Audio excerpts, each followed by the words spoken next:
কেসকিবান্দির পুতের নাম সুলতান খা, বাংলাদেশের সংবিধান লিখে দিব। সংবিধান তাজউদ্দিন বুঝে না, না সৈয়দ নজরুল সংবিধান বুঝে না, আসাদুজ্জামান খানরা, মনোরঞ্জন ধর, ডক্টর কামাল হোসেনরা সংবিধান বুঝে না। ওই আলী রিয়াজ বুঝে সংবিধান। আলী রিয়াজ ডক্টর কামাল হোসেনের মোহরির কাজ করে দেখতো বুঝে কিনা। ওই যে রাতের পর রাত না ঘুমাইয়া 381 ঘন্টা বিতর্ক করে 9 মাসের সংবিধান করলো, সেইটা বাংলাদেশের সংবিধান সুরিয়া ফেলাই দিয়ে নতুন করে লিখে দিব। ইলেকশন করো, মেম্বারের ভোট পায়ে দেখাও যে আমি মেম্বার যে 2500 ভোট পায়ে মেম্বার হয় ইউনিয়ন পরিষদে, আমি সেই ভোটটা পাইছি। 5ই আগস্টের আগে আমরা মনে করছি এরা বুঝি পৃথিবীর সবাই ফিডেল কেস্ট্রো চে গুয়েবেরা। আর এখন দেখা যায় আঙ্গুল ফুললে কলা গাছ, কলা গাছ ফুললে বট গাছ, বট গাছ ফুলে দুরা বট গাছ হইছে। বিএনপির নেতৃত্ব আগের রাত্রে কথা বলে মাথা উঁচু করে পরের দিন আবার যখন ইউনূস সাহেবের কাছে গিয়া দেখে যাদের মন্ত্রিত্ব চায় না তাদেরকে ইউনূস সাহেব পাশে বসায়া, সেই সজীব বুয়েদেরকে পাশে বসায় রাখে, একজনও বলে না যে ও থাকলে আমরা থাকবো না। এইটুক থাকা দরকার। তো আমার মতো একজন অধম লোক যদি তাদের সাথে যাইতে পারতাম, আমি ইউনূস সাহেবকে বলতাম, আসসালামু আলাইকুম স্যার, আপনার পাশে যিনি বসে আছেন ওনাকে এখান থেকে বিদায় করেন, তা না হলে আমি বসবো না। তার পদ থেকে দাবিতে তো গেছেন, হ্যাঁ, মানে তার পদ থেকে দাবিতে তো ওনারা গেছেন 1903 জন। এবং এর ইতিহাস কিন্তু বিএনপি প্রথম আনছে। দেশনেত্রী বেগম খালেদা জিয়ার নেতৃত্বে এরশাদ সাহেবের আমলে আতাউর রহমান খান সাহেবকে যখন প্রধানমন্ত্রী করা হয়েছিল, বিএনপি বলে দেশনেত্রী খালেদা জিয়া বলেছিলেন আতাউর রহমান খান সাহেব এরশাদ সাহেবের পাশে বসলে আমরা আলোচনায় যাব না। এবং এরশাদ সাহেব বাধ্য হয়েছিলেন আতাউর রহমান খান সাহেবকে বাদ দিয়ে, প্রধানমন্ত্রীকে বাদ দিয়ে আলোচনা করতে। বর্তমান নেতৃত্ব কি তাহলে দুর্বল? হ্যাঁ, বর্তমান নেতৃত্ব কি তাহলে দুর্বল? তারা তো নেতৃত্ব না, একটা পর্যায়ে তারা টিম অফ লিডারশিপ। মূল নেতৃত্ব তো এখানে নেই। মূল নেতৃত্ব আজকে কথা বললেন যে কথা বাংলাদেশের মানুষ ওনার কাছ থেকে শুনতে চায়, এবং আমি জানি এই কথা সত্যে প্রমাণিত হবে, আল্লাহর রহমত। এই কথা বৃথা যাবে না। কারণ হলো এই কথা বাংলাদেশের 18 কোটি মানুষের কথা। এই কথা হলো বাংলাদেশের যে স্বাধীনতার সার্বভৌমত্বের প্রতীক সেনাবাহিনী বা প্রতিরক্ষা বাহিনী, তাদের কথা। তারাই বলেছে এই কথাটা যে ডিসেম্বরের মধ্যে ইলেকশন হবে।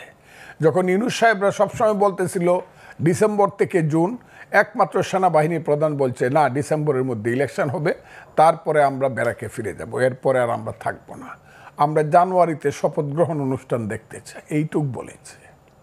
কাজেই যেখানে সার্বভৌমত্বের প্রতীক প্রতিরক্ষা বাহিনী, সেনাবাহিনী কথা বলেছে, আর বাংলাদেশের সবচেয়ে জনপ্রিয় এবং মানুষের দ্বারা সমর্থিত দল বিএনপির নেতা জনাব তারেক রহমান যখন কথাটা বলেছে, আমার ধারণা এই কথাকে মিথ্যা প্রমাণ করার মতো অবস্থা কোনো দিনই হবে না। আল্লাহর রহমতে ডিসেম্বরে, আমিও বলি ইলেকশনটা ডিসেম্বরে হবে। যদি না হয়, এই কথাটা আপনি জিজ্ঞাসা করতে, যদি না হয়, এইটা আমি জানি ইউনূস সাহেব এবং তার সরকারের অধীনে আর কোনো নির্বাচন হবে না, অথবা তাদের কোনো সরকার থাকবে না। কিন্তু এত বড় দুটি শক্তিকে অবজ্ঞা কেন করছে ডক্টর ইউনূসের সরকার? হ্যাঁ, সামরিক বাহিনী এবং বিএনপি, এই বড় দুটো শক্তিকে অবজ্ঞা করছে কেন ডক্টর ইউনূসের সরকার? ক্ষমতার ময়ূর সিংহাসনে যারা বসেন এই দেশে, আমি দেখছি আর কি, তাদেরকে আরবিতে বলে সুমুন বুকমুন উমিউন ফাহিউম লায়ারজিউ। তারা চোখ থাকতে দেখে না, কান থাকতে শুনে না, মন থাকতে বুঝে না। তারা মনে করে তাদের চেয়ে ক্ষমতাবান লোক আর নাই, এবং যে ভুল তারা করছে, ভুল বললে কম বলা হয়, যে অপরাধ তারা দেশের সঙ্গে করছে। এত অনিশ্চিত দেশ, আমার ভাইয়ের বয়স আমার রাজনীতির চেয়েও কম। আমি 61 বছর যাবৎ রাজনীতি করি। আমি 1964 সন থেকে রাজনীতি করি। 6 দশক আমার রাজনীতির অভিজ্ঞতা। কেউ কোনোদিন দেশের এই ধরনের ক্ষতি করে, এত অনিশ্চিত দেশ থেকে আপনি রাস্তা দিয়ে হাঁটতে পারবেন না, রাত্রেবেলা ঘুমাইলে পরে আপনি ট্রাকের শব্দ শুনবেন, সেই ট্রাকের উপরে মেশিন গান, আর্মি কেন সারা রাত ঘুমাবে না, রাস্তা দিয়ে চলা যায় না, 10টার পরে 9টার পরে হইলে মা ছেলেকে খোঁজ নেয়, তুমি কোথায় আছো, তাড়াতাড়ি বাসায় আসো। এটা কি পৃথিবীর কোনো রাজধানীতে হয়? এত অনিশ্চিত কি কোনো দেশ আছে? এই দেশটা কি যুদ্ধ করে স্বাধীন করছিলাম? এই ধরনের চক্রান্তকারী সরকার কি কোনো দেশে আছে যে সরকার আমার দেশের করিডোর দিয়া দেয় আমি জানতে পারি 2 মাস বা 3 মাস পরে। 1 বছর যাবত আমার দেশের একটা দ্বীপ, আমি মনে করি এটা সবচেয়ে সুন্দর দ্বীপ, সেন্ট মার্টিন দিয়ে রাখছে একটা রাজাকারের বাচ্চা, ওই যাকে সবাই ফুলপরি কয়, এই যে মেয়েটা, আমি বলি ভদ্র মহিলা, মানুষ বলে মেয়েটা, সে বড় বড় কথা বলে। 1 বছর যাবত একটা স্টিমার যাইতে পারে না ওতে, মানে এই সরকার আসার পর থেকে যাইতে পারেন না সেন্ট মার্টিনে। আপনি সমুদ্র বন্দর দিয়ে দিচ্ছেন কোন কথা বলে? আপনি বলছেন যে ভালো চালাইতে পারবে তাকেই আমি দিয়ে দিব, যে সুন্দরভাবে চালাইতে পারবে। আমার দেশ সুন্দর কি অসুন্দর ইউনূস সাহেব আপনি কি জানেন? আপনি যুদ্ধ করছেন, দেশটাকে আপনি সৃষ্টি করছেন, আমি সৃষ্টি করছি, যারা সৃষ্টি করছে তাদের সঙ্গে আমি ছিলাম। ওই যে ইকবাল হল থেকে সবচেয়ে বেশি ছাত্র নেতৃত্ব হয়েছে মুক্তিযোদ্ধা, আমি ছিলাম।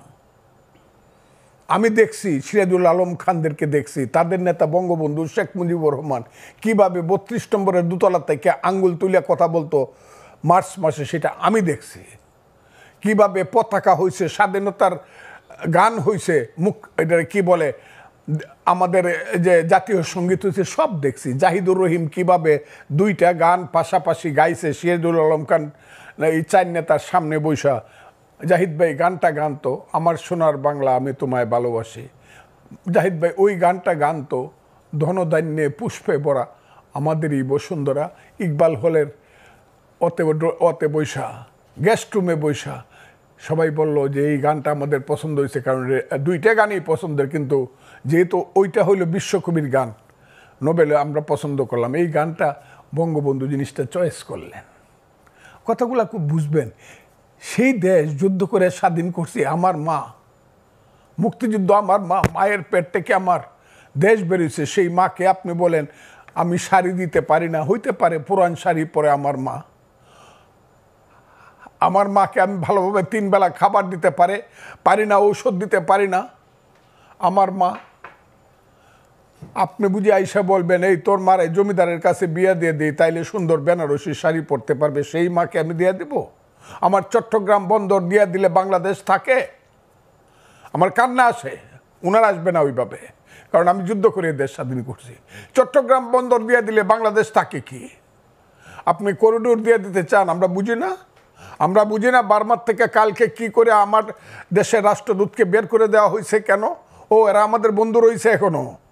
আমি ইউনূস সাহেব বা ইউনূস সাহেবের এইসব ধরনের ওই যে পান্ডা পুন্ডা ছেলে পেলে, আমি ফজলুর রহমান, আমি বুঝি না চীনের সঙ্গে আমার সম্পর্ক কোথায় যাবে, বার্মার সম্পর্ক আমার কোথায় যাবে। ওই জায়গাটা যে একটা গাজা উপত্যকা হবে, লেবানন হবে চিরদিনের জন্য, রাতে ঘুমাইলে পরে বোমার আওয়াজ হবে, আমি এটা বুঝি না, নাপাম বোমার আওয়াজ হবে, মেশিন গানের আওয়াজ হবে। ওই যে গাজা উপত্যকা আজকে দেখলাম 36,000 মানুষ একসাথে মারা গেছে। আমার দেশটাকে ইউনূস সাহেব নিতে চান কোথায়? দিব না আমার দেশ, আমি না খাইয়ে থাকবো। আমার দেশ যেভাবে পারি আমি বাঙালি জাতি বাংলাদেশের মন চালাবো। আপনি দিয়ে দেওয়ার কে? কে আপনি দিয়ে দেওয়ার? কে আপনাকে রাইট দিছে বাংলাদেশটাকে আপনি দিয়ে দিবেন বন্ধক? কেন দিবেন আপনি? কোনো রাজনৈতিক দলের জিজ্ঞাসা করার প্রয়োজন মনে করলেন না, এমনকি জানানোরও মনে করলেন না। এখন আবার অস্বীকার করেন। কে খলিলুর রহমান বাংলাদেশের? আমি তো বললাম, আমি ওই দিনও বলছি, আজকেও বলি, ফজলুর রহমান যাকে চিনে না সে বাংলাদেশের নিরাপত্তা বাহিনীর লিডার হয় কেমনে? প্রতিরক্ষা বাহিনীর সে মন্ত্রী হয় কেমনে? দায়িত্ববান লোক হয় খলিলুর রহমান। ইতিহাস তো আমি দেখি 2001 সালে তারা কি ছিল, একটা প্রাইভেট সেক্রেটারি ছিল। ওই প্রাইভেট সেক্রেটারি বাম হাতের নিচে থাকে রাজনীতিবিদের। গেঞ্জি যত দামি হোক কেউ শার্টের উপরে পরে না, আমলা যত বড়ই হোক রাজনীতিবিদের চেয়ে সে বড় না। আপনি ওই 11টা মানুষকে আনছেন আপনি মার্কিন নাগরিক হিসাবে, বিদেশি নাগরিক। আমি এদেরকে বলি 1757 সালের রবার্ট ক্লাইভ। সেই রবার্ট ক্লাইভ সাদা ছিল, এরা হইল কালো রবার্ট ক্লাইভ। এদেরকে দিয়ে আপনি আমার দেশের সংবিধান বদল করবেন? যে সংবিধান 30 লক্ষ লোকের রক্তের আকরে লেখা সংবিধান, ও সংবিধান তাজউদ্দিন বুঝে না, না সৈয়দ নজরুল সংবিধান বুঝে না, আসাদুজ্জামান খানরা, মনোরঞ্জন ধর, ডক্টর কামাল হোসেনরা সংবিধান বুঝে না। ওই আলী রিয়াজ বুঝে সংবিধান। আলী রিয়াজ ডক্টর কামাল হোসেনের মোহরের কাজ করে দেখতো বুঝে কিনা। ডিক্টেশন নিতে পারে কিনা? ওই যে রাতের পর রাত না ঘুমাইয়া 381 ঘন্টা বিতর্ক করে 9 মাসের সংবিধান করলো, সেইটা বাংলাদেশের সংবিধান ছুঁড়ে ফেলায় দিয়ে নতুন করে লিখে দিব, কেসকিবান্দির পুতের নাম সুলতান খা, বাংলাদেশের সংবিধান লিখে দিব। আমার তো সহ্য হয় না। এরা কারা? ইলেকশন করো, মেম্বারের ভোট পায়ে দেখাও যে আমি মেম্বার, যে 2500 ভোট পায়ে মেম্বার হয় ইউনিয়ন পরিষদে, আমি সেই ভোটটা পাইছি, দেখাও। বাপের বেটা হইলে গোপনে করো কেন? সকালবেলা একরকম কও, বিকালবেলা আরেক রকম কও, অন্ধকারে রাখো, মানুষকে মুনাফেকের মতো বিশ্বাসঘাতকতা করো, ছোট ছোট বাচ্চাদেরকে দিয়ে চিলড্রেন পার্টি করাও, আর মাথার মধ্যে হাত দিয়ে বলো তোমরা হবা বাংলাদেশের নেতা, ছাত্র তরুণরা বাংলাদেশ চালাবে। সেই ছাত্র তরুণ 9-এ পড়ে, 10-এ পড়ে, মেট্রিক পাস করছে, সে যদি দেশ চালায় তাহলে তো আমি ফজলুর রহমান 70 ঊর্ধ্ব ব্যক্তি গিয়ে আমার গিয়ে ক্লাস 9-এ ভর্তি হতে হবে, ওই গোলাম মোরার ননির গিয়ে আইএ ফার্স্ট ইয়ারে ভর্তি হইতে হবে, না তো স্কুল কলেজ সব বন্ধ হয়ে যাবে। সমস্ত ছাত্ররা এখন ইউএন অফিসে গিয়া, ডিসি অফিসে গিয়া, বিভিন্ন মানে ওয়াটার বোর্ডের অফিসে গিয়ে বসে থাকে, সচিবালয়ে গিয়ে বসে থাকে, ডিসি কিভাবে পরিবর্তন করা যায়, কাম কিভাবে নেওয়া যায়, প্লট কিভাবে নেওয়া যায়। এর জন্য এই দেশটা আমরা সৃষ্টি করছিলাম। আমার দেশের সমস্ত তারুণ্য ধ্বংস হয়ে যাচ্ছে। এক একটা ছেলে 5ই আগস্টের আগে আমরা মনে করছি এরা বুঝি পৃথিবীর সবাই ফিডেল ক্যাস্ট্রো চে গুয়েভারা, আর এখন দেখা যায় আঙ্গুল ফুললে কলা গাছ, কলা গাছ ফুললে বট গাছ, বট গাছ ফুলে দুরা বট গাছ হইছে। ঘর আছে দর নাই, মানুষ আছে রাও নাই, বাড়িতে একটা ঘর নাই, দরজা নাই, সেই সব ছেলেগুলা বিমানে যায় বাড়িতে।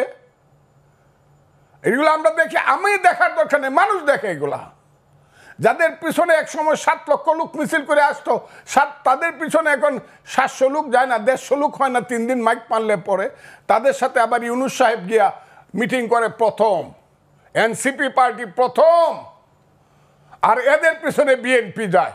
আমি তারেক রহমান সাহেবকে বলবো আপনি আমাদের নেতা, বাংলাদেশের নেতা, বিএনপিকে বলবো এনসিপি যেখানে বসবে আগে তারা রেজিস্ট্রেশন করে আসুক, তারপরে আপনারা গিয়ে বসবেন। তা না হলে বসলে পরে আমাদের অপমান হয়, বাংলাদেশের মানুষের অপমান হয়।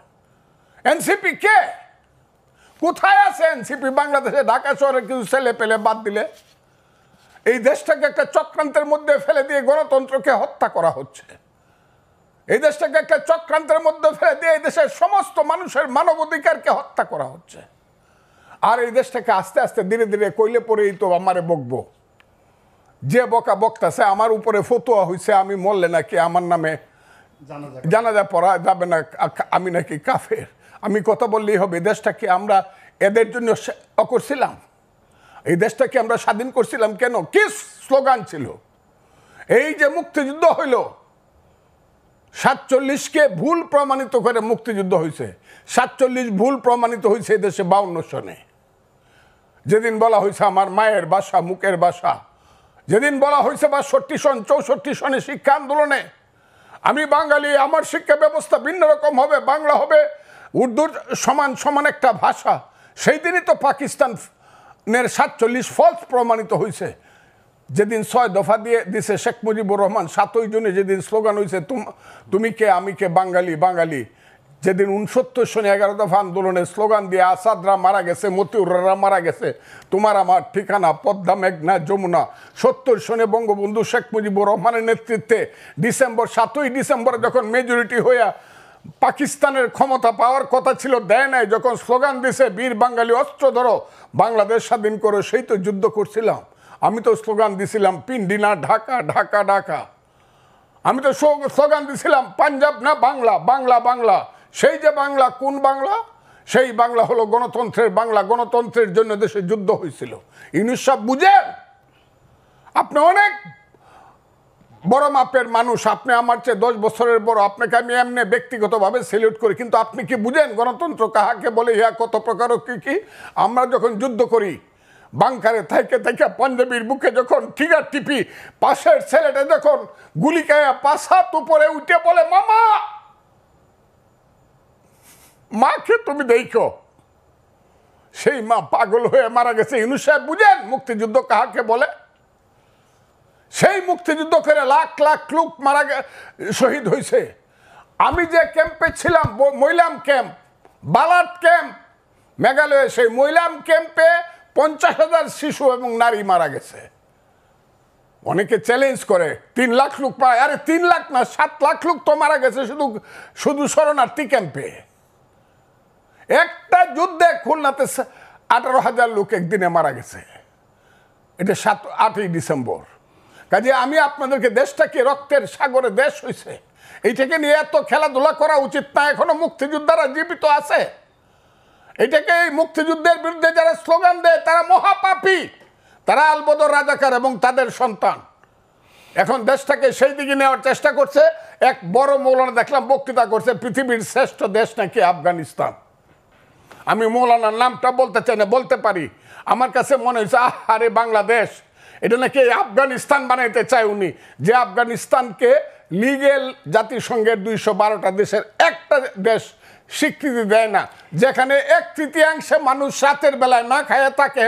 সেই আফগানিস্তান বানানোর জন্য, সেই সাম্প্রদায়িক এবং মৌলবাদী দেশ বানানোর জন্য আমার দেশে প্রত্যেক শুক্রবারে মসজিদ থেকে মিছিল বের হয়।